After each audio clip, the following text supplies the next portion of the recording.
మనకేమో మొన్న సంక్రాంతి అప్పుడు కోడి పందాలు ఆడుకోవడానికి, జూదాలు ఆడుకోవడానికి అట్లాంటి సందర్భంగా ఆ ప్రాంతంలో రూమ్‌లన్నీ నిండిపోయి రోజుకి 30,000 దాకా వెళ్ళిందంటారు గానీ, అంత లేదట. 4 రోజులకి కలిపి ప్యాకేజీ కింద రూ. 30,000 తీసుకున్నోళ్ళున్నారు. 50,000 తీసుకున్నోళ్ళున్నారు. 70,000 తీసుకున్నోళ్ళున్నారని చెప్తున్నారు. ఇది టూ డబుల్ అదే సూట్ లాంటిది ఇట్లాంటి. అది పక్కన పెడితే ఇప్పుడు ఢిల్లీలో 30,00,000 రూములు బుక్ అయిపోయినాయి. మొత్తం 4 రోజుల పాటు. ఓ పక్కన సుందర్ పిచాయి, ఆల్ట్‌మన్ వీళ్ళిద్దరూ గూడా ఆర్టిఫిషియల్ ఇంటెలిజెన్స్‌కి సంబంధించినటువంటి సమ్మిట్ ఓ పక్కన అనౌన్స్ చేయడంతో లగ్జరీ హోటల్స్ అన్నీ గూడా అక్కడ రూ. 30,00,000 రూమ్ రెంట్ అయినా గూడా ఓకే అయిపోయినాయట. ఇది మొత్తం హోటళ్ళే బుక్ చేసి పారేశారట.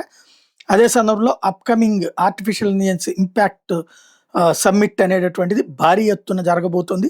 దేశం నలుమూలల నుండే కాకుండా విదేశాల నుండి గూడా వచ్చి అక్కడ ఉంటున్నారట. సుందర్ పిచాయ్‌తో పాటుగా శామ్ ఆల్ట్‌మన్ ఇద్దరు వస్తున్నారు. ఏ గార్డెన్ లగ్జరీ సూట్ అలాగే కింగ్ బెడ్ అండ్ పూల్ ఉన్నటువంటిది తాజ్ ప్యాలెస్ లాంటి చోట అయితే 27.5 లక్షల దాకా వెళ్ళిందంట. 27.55 లక్షలు.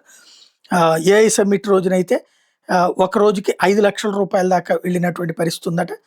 టోటల్‌గా 32 లక్షలు 3 రోజులు 4 రోజులు ప్యాకేజీ లెక్కన వసూలు చేస్తున్నటువంటి హోటళ్ళు ఉన్నాయట. ఆ స్థాయికి వెళ్ళిపోయింది. టోటల్‌గా ఆహ్, చివరికి పెద్ద పెద్ద నాయకులు అడిగినా కూడా లేవని చెప్తున్నారట.